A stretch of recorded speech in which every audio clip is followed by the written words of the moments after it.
Aloha all, this is Samana, and this is my 41st podcast, and I'm calling this Setting Intentions.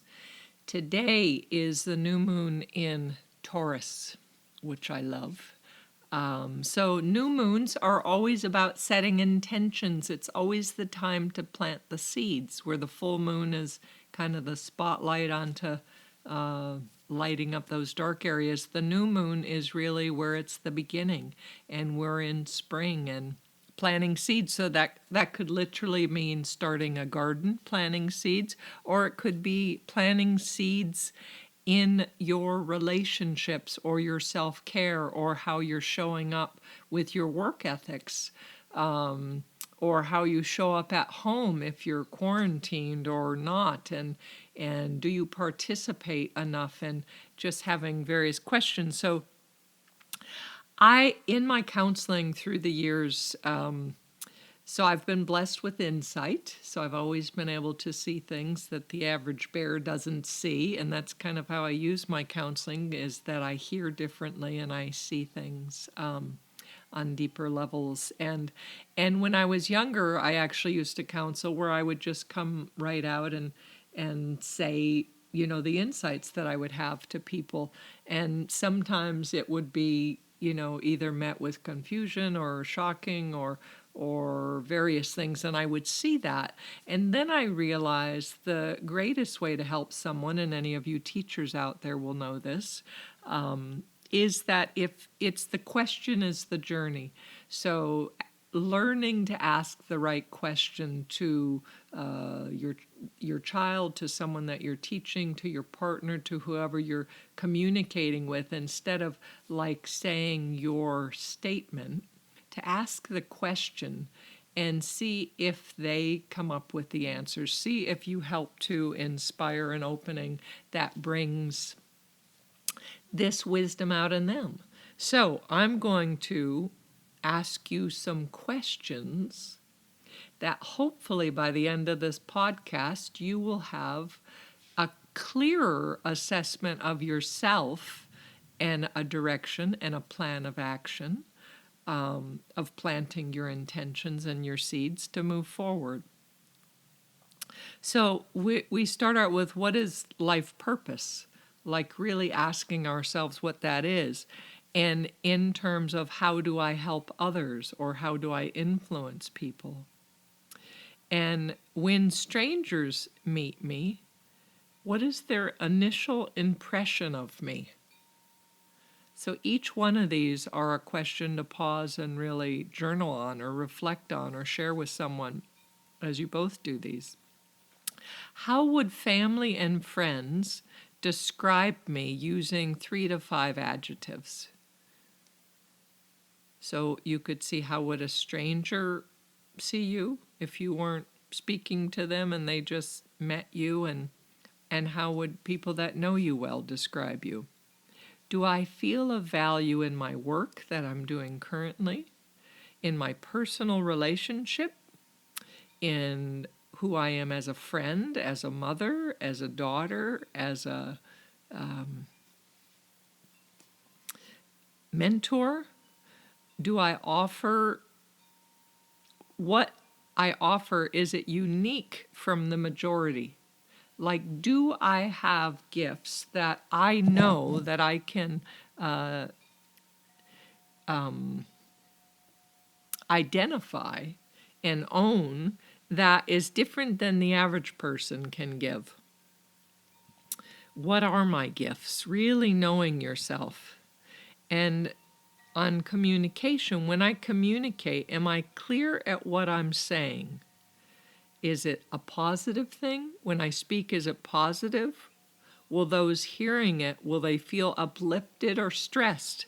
Now, this is a wise rule of thumb, especially in times where everybody's a little overdone right now, to really think. I remember there's a spiritual teacher, Osho, that years and years ago in the 80s, I read a lot of his stuff. And there was a time that I read something that said 99% of all of what we say is of no value. And I remember that I really took that to heart and started looking all week, every time I spoke. Did that really matter? Did I need to say that? And it caused me to distill how I communicate in its essence so that it wasn't too much and people can take it, because it's like you can't force feed, you can't overwhelm someone with things. But also, was it positive or was it necessary? Was it true? Is it going to help them? Is it going to hurt them? Is it going to stress them out more? Am I just spreading more toxicity? How many times do we get with old friends or family members and you fall into this old default mode of squawking and complaining and negativity, or who can out-stress the other person? And do we really want to do that? Like, can we stop these things? Can we repattern ourselves? We can do it when we ask the questions, when we identify what is true, and when we give a conscious effort to begin looking to see when I do that, or when I have the need to do that, and how I rectify that, or how I change it, or how I want to rewrite that tape, that script. So really seeing in our communication, do we speak in a positive way? Do we write in a positive way? So also, am I a good listener? How well do I listen? Can I repeat back what was said to me? Or do I zone out or get distracted or go on my phone for parts of it? When someone's speaking to me, am I looking at them? Or if I'm on the phone, am I 100% focused with them? Or am I doing something else?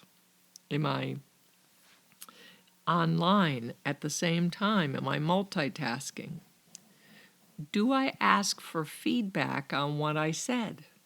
How did that land for you? What can you hear in what I said that maybe I could go further in? Maybe I could clarify more. Did you understand what I said? And did it sound kind? Was it easy to assimilate? Things like that. Really be curious. Other questions. Do people come to me when they're feeling stressed or they need advice? And if they do they feel better after? I've met so many people that whatever level they're at in their mindfulness or awareness, they're still the person that people come to for support, for authority. And even if they don't have as many tools cultivated, they're still the strong one in their pack.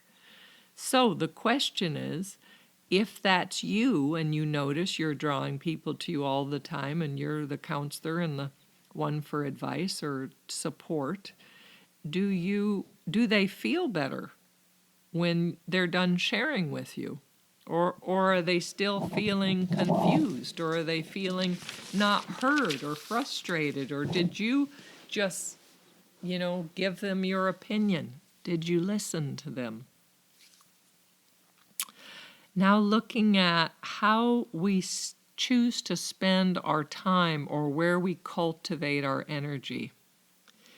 So how do I spend the time, the majority of my free time? Does it benefit myself exclusively? And is it something that's more selfing, that's more just self-promotional, or is it cultivating a better life for myself? So I'm healthier, so I have more clarity, more creativity. Do I, when I use my energy, is it ever spent benefiting other people? Like, do I use my free time that I know if I write this article or I know if I post this, they'll feel better? I know if I call a friend right now, they would like me to check in, or call my mother or my parent, my father, and just to check in with them. Do I waste most of my time on TV or online or eating or worrying? Am I stressed all the time? Do I keep spinning my wheels? Do days pass and I feel I haven't accomplished anything, or that things are not in my control? Are those feelings common for me? What are my greatest fears? How much time do I spend in a day, in a week, in a month focusing on my fears? Do I have an action plan to transcend my fears and move on? Or do I just suffer and waste time in fear? With our world outlook, with this virus, with the economy, with this political atmosphere, how many of these issues matter to you? Do you spend time investigating these issues, complaining about them, or developing plans of action and purpose of how can I best affect my family, myself, my community, my nation, and globally? Am I ready to commit personally and reach out into the collective to create a plan of action? Is the question mark. Looking at a small scale of day-to-day commitments of actions, or creating grander long-term schedules of intention, on whatever level we're ready to reflect, discern, then act to change our lives and our world that will benefit future generations. This is life purpose. This is making a mark in the world, making a difference, being a speck of the collective many. I've struggled with purpose and questioning how I can best spend my time. This I have looked at often, especially since I've left my Maui and Spaluna, and I've been in Austin the last 5 years and focusing on restructuring what is my greatest strengths, what feeds me the most. And it is counseling, it is sharing about self-care tools, it is sharing about relationships and communication styles. And helping people with resources instead of depressions and addictions and anxiety and, falling in the same holes. So when I ask, who are the people that need my skills, my insights, and education the most, then that helps me to see in my plan of how to go forward. So one of my beloved teachers, who I've mentioned many times, is my meditation teacher, where I've done many Vipassanas with him. He's quite brilliant in the world. He's written many books. He's also has been a financial advisor, and he wrote a book called A Golden Civilization, a map of mindfulness, which you can buy on Amazon. And I have it, and I've read it. His website is www.agoldencivilization.com. It has a map that helps you write your visions of the ultimate world you choose to live in. Then it has where you write the obstacles, the inner obstacles and the outer obstacles preventing or limiting this from happening. And then the action that you write as an individual, as a group, to implement this change and commitment. I was on a Zoom call last night where we do weekly these meditations, which a lot of my Maui Sangha is on, and others that I've not met, and George and his wife Kathy and Hillary and all of them. And it was a question we did towards the end where we were asking these plans. And it was wonderful because I didn't have a topic for my podcast yet. And here I am on Thursday when it should have been posted a couple hours ago, but I'd rather have something inspirational. And this inspired me to write this. So, the questions that we are looking at to to create these new setting of intentions, these new seeds we want to plant. So often, I'm sure I'm like a lot of you, that I spend time on Facebook and social media, and I contemplate what to post and what not to post, because it's like that. I want to uplift people. I don't want to add to this. Like when I wake up sometimes and pee, and then I look at my phone and I start reading all these things about politics or the virus, and then I'm like, why did I do that? That no one could get out of bed and have the strength to get through that, especially if you're working on eliminating mechanisms and being authentic and raw. That's a hard way to do it. So then I question, what do I post? And politically, I have some very strong views that it's like an earnestness, like I want people to wake up and become conscious and to start protecting each other and working together and seeing what matters, not what we're told what matters. And so it's challenging for me, because I will occasionally post something that is political with my comments about be wise, wake up, read these things, really, really see how it affects you. And then I will see all of these, some people supporting it, some people against it, and then you see the divide right there.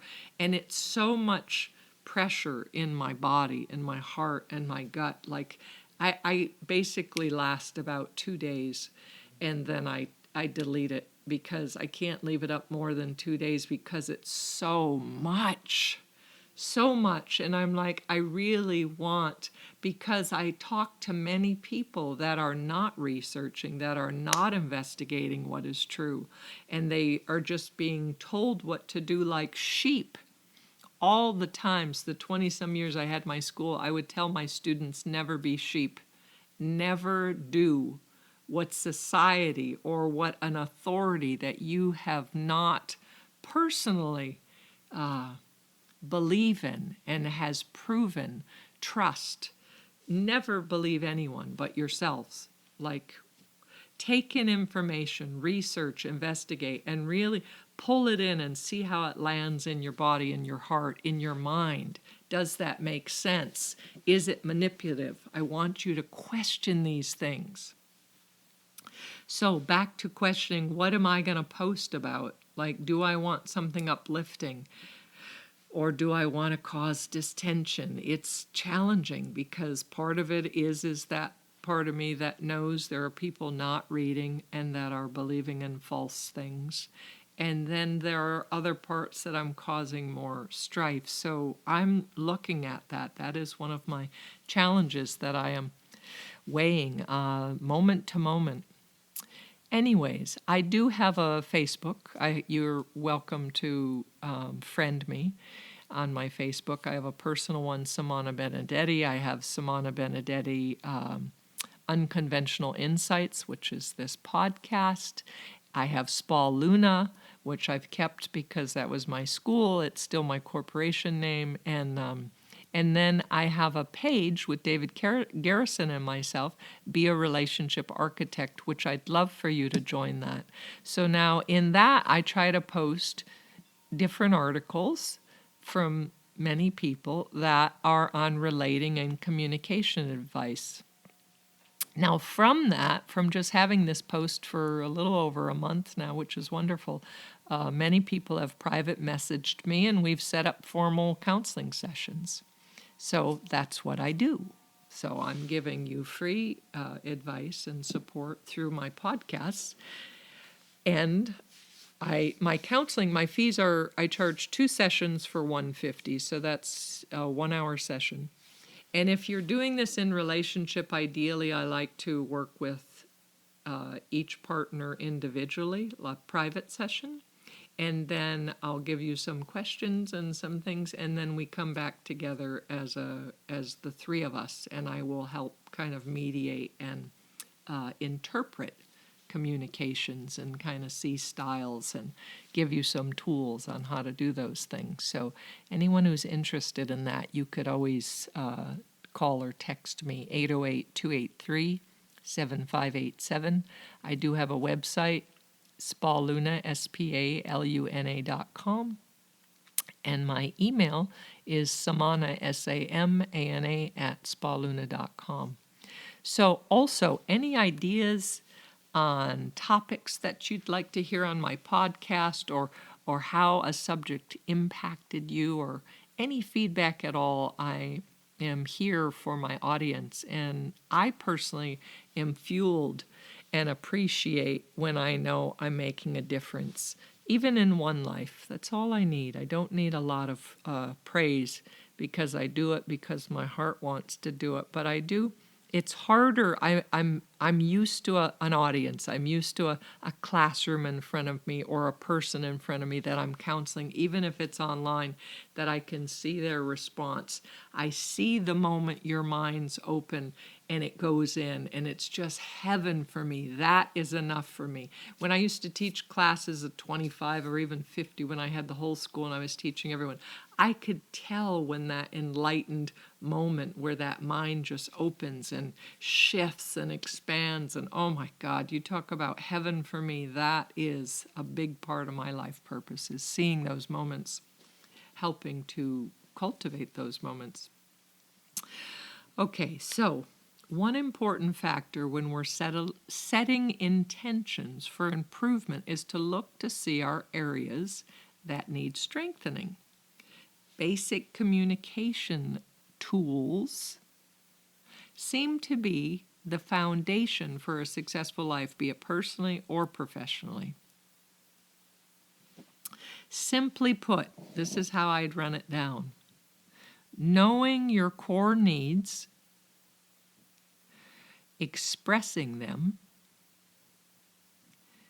knowing that you express your core needs, not that someone's a mind reader. And then this is a big question, is do you communicate them in a way that can be heard for whomever you're speaking to, who's ever in front of you? Or are you whining? Are you blaming? Are you angry? Are you judging? Are you mumbling? Are you vague? Are you passive-aggressive? Or are you speaking clearly from your heart?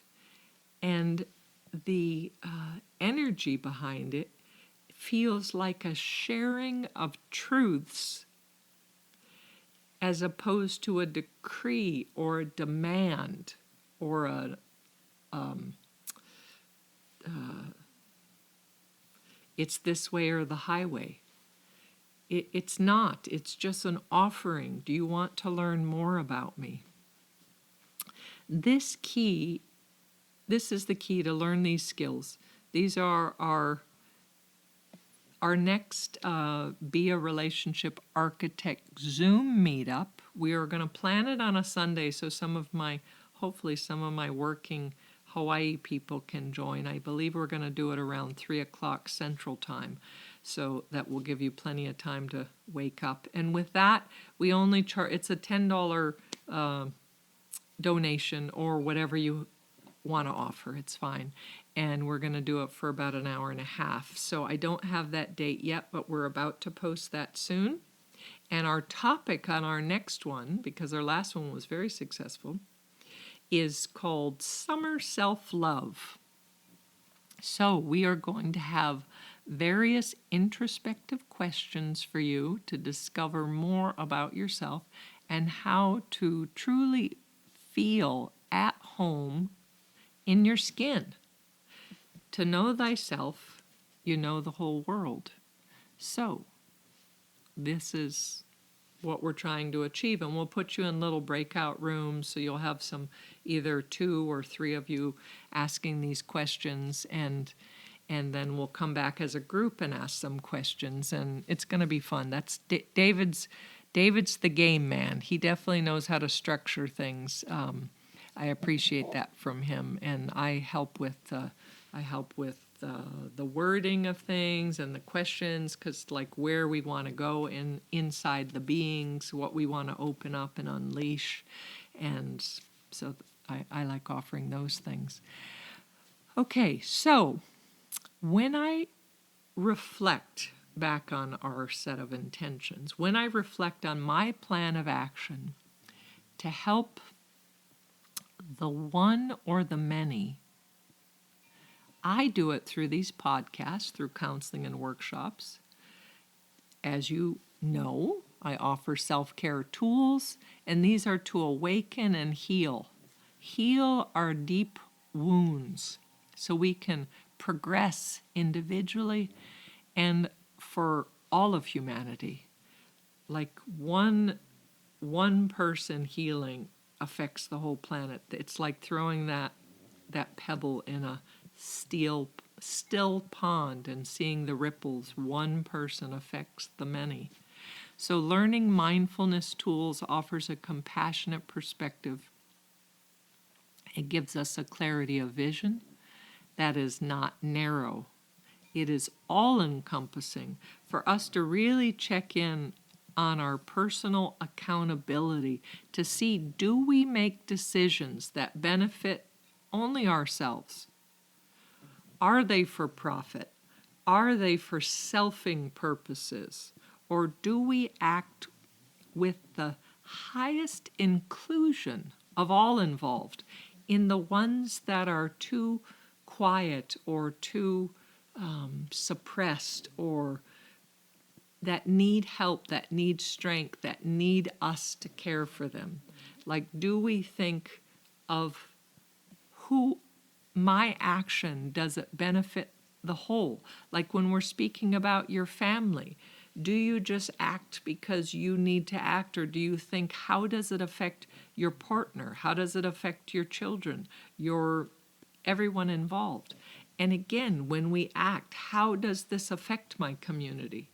How will this action affect globally, nationally, locally, all of those things? These are important to ask. We all want to have a life filled with peace and abundance and creativity and growth and love.